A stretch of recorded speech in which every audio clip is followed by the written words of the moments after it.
Merci beaucoup d'avoir accepté de prendre de votre temps pour répondre aux questions des étudiants. Mon nom est Anne Marguet et je suis la coordonnatrice éducation au musée. Et donc, je vais vous formuler les questions une par une. La première question que les étudiants ont formulée, c'est « Auriez-vous aimé rester dans la famille qui aurait souhaité vous garder en 1944 ?» Pour commencer, je voudrais remercier les questions. Elles sont très intéressantes, surtout maintenant à mon âge. Alors, non. Ce que j'ai appris dans ma vie, c'est que on fait de notre vie d'où on est, d'où ça commence. C'est là à nous faire notre vie la plus belle, n'importe où on se trouve. Alors, j'étais là avec mes parents. On ne sait jamais, on a des idées, oh, si j'aurais resté ici, ma vie aurait été plus facile, plus comme ça. On rêve des choses comme ça, mais on ne sait jamais ce qui va se passer. Alors, c'est bien mieux de continuer avec où on est. Même si mes parents, par exemple, auraient dit, oh, je voudrais que tu restes là, ça aurait été aussi ma situation avec mes parents. Mais ce que je veux dire, c'est on est né exactement où on doit être, n'importe quand dans le monde entier. C'est là notre travail.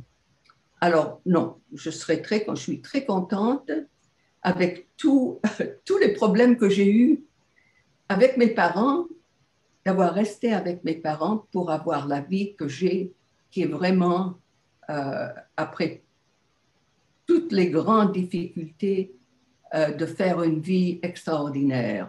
Je veux dire, du plan divin, pas du plan nécessairement matérialiste. Alors, c'est là. Avez-vous réussi à oublier tout le cauchemar que vous avez vécu en 1944 ? Alors, les cauchemars constamment dramatiques, oui, c'est bien plus léger, mais comme n'importe quelle situation où on se trouve, même quand on a une vie très belle, c'est dans les os, ça rentre les traumas qu'on a, et avec ça, ma vie a continué. J'ai encore des résidus pas traumatiques, mais je vois, il y a des fois que je saute quand il faut faire quelque chose parce que il faut les sauter à l'époque, mais pas du tout maintenant. Mais je reconnais quels sont les résidus des années traumatiques. Alors, de cette façon, mais les résidus a dû faire que ma vie était très traumatique pendant bien des années. Mais même ça fait une grande partie de la vie qui était importante, qui, pour m'amener où je suis, là, où j'en suis, qui m'amène à la troisième question qui avait à faire avec l'éducation. Alors, je vous laisse demander la question et puis je la répondrai. Parfait. Donc, quelles grandes études auriez-vous fait si vous n'aviez pas abandonné vos études à 15 ans? Alors, ça, c'est très intéressant. Si, à l'âge de 15 ans, surtout à l'époque, je n'aurais pas pensé à des études. C'est à cause de la situation que j'ai fait les études que j'ai fait plus tard dans ma vie. Alors, ce n'est pas que maintenant on se croit, oui, on grandit, on a des idées, on a des grandes idées, on va faire des grandes études, mais c'est la vie qui nous amène aux études qu'on doit faire vraiment, ou pas qu'on doit faire, mais qu'on fait pour devenir ce qu'on est.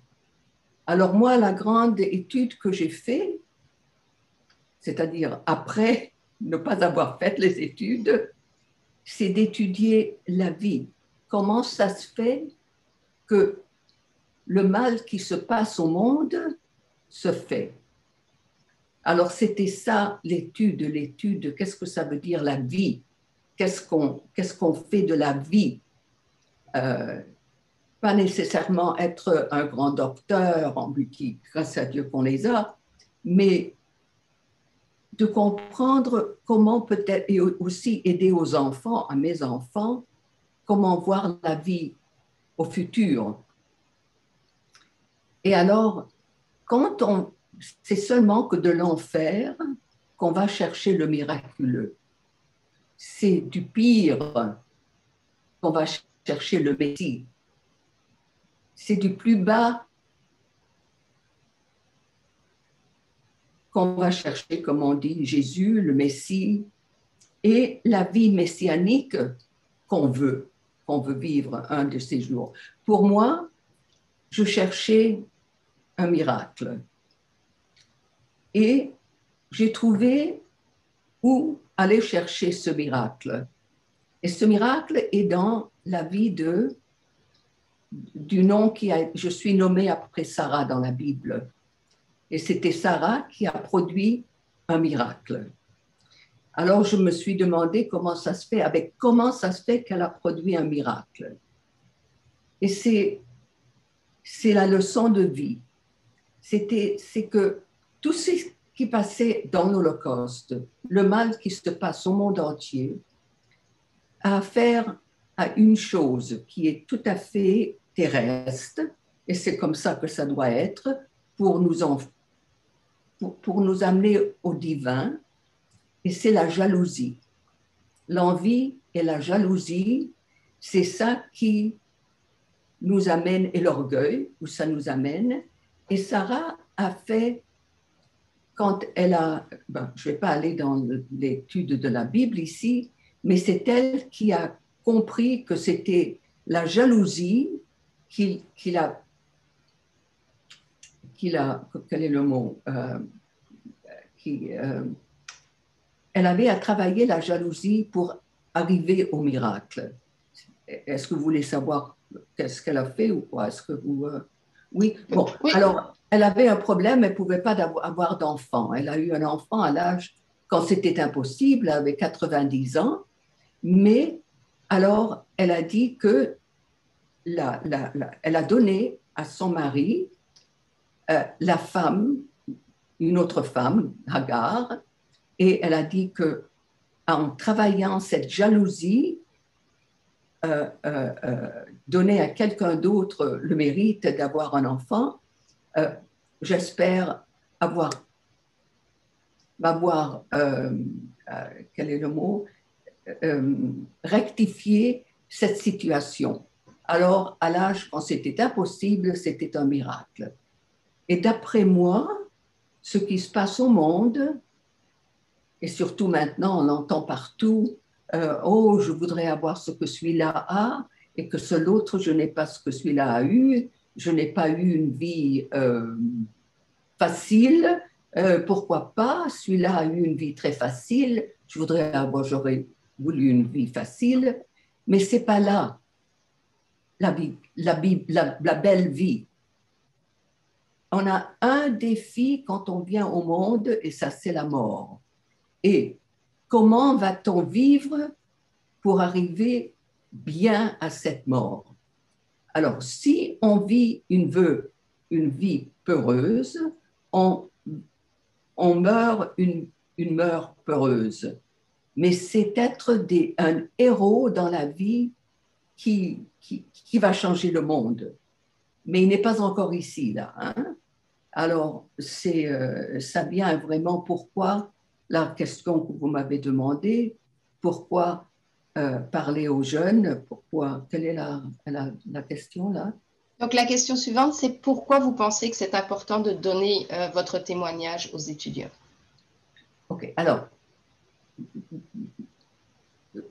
pour les Juifs, là, dans la Bible, chacun doit écrire sa Torah. Torah veut dire leçon. Alors, on a tous à écrire notre leçon. Et si quelqu'un a survécu quelque chose, c'est de donner la leçon pour les autres qui vont survivre, de savoir qu'il y a quelque chose à donner. Mais si on apprend quelque chose, autrement, si on n'apprend rien ou si, je ne sais pas, oui, on apprend n'importe quoi. On apprend. Alors, je crois que c'est important que les jeunes, parce que, comme je viens de dire avant, c'est seulement que de l'enfer qu'on va chercher le divin. Et alors, il faut préparer aux jeunes de voir que quand c'est difficile, c'est là où on va aller chercher la divinité en nous. Et c'est ça qui apporte le temps messianique. Ce qui veut dire que quand, dans l'Holocauste, on n'a dit jamais plus. Mais comme on voit au monde, le pire n'est pas encore totalement sorti. Alors, il faut préparer aux jeunes de savoir que si on est dans le pire, ça veut dire que ça doit nous amener à notre divinité. Alors, c'est là aussi la réponse pour la leçon aux jeunes. De vivre dans la peur, comme on voit maintenant, c'est une horreur. La chose à craindre, c'est la crainte. Bon, alors, mais ça, on dit maintenant, soyez en sécurité. Bon, il y a de dire ici la sécurité et la peur. Cachez-vous dans la maison et ayez peur de ce qui se passe. Soyez méfiants de tout le monde. L'important, c'est vraiment avoir une vision. La sécurité, c'est la conscience, c'est une conscience totale. C'est pas seulement qu'un virus sur lequel on doit avoir peur, mais une conscience, une responsabilité. C'est là de savoir comment vivre vraiment en sécurité.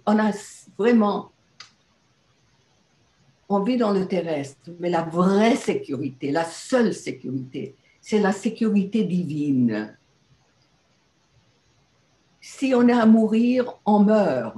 Si on n'a pas à mourir encore, on ne meurt pas. Mais il faut agir en responsabilité, en conscience. Mais ça s'apprend. Ça ne vient pas automatiquement. Alors, c'est là le travail à faire. Alors, bon, c'est ça. On veut être choyé, mais ce n'est pas là notre grande... Si on veut une vie, si on veut vraiment mourir comme on sent bien, c'est tout le monde y arrive. Et si on veut bien mourir, il faut bien vivre, pas se cacher quelque part là. Et je vais peut-être me permettre de rajouter une question dans tout ce que vous avez dit, entre autres sur les études que vous avez faites, les études de la vie. Est-ce que vous avez, vous, l'impression d'avoir réussi ces objectifs de vivre dans le courage ou de transmettre ce message aussi à vos enfants? Oui, c'est exactement ça. C'est là où je trouve ma plus grande joie. C'est-à-dire, j'ai pu inculquer en mes enfants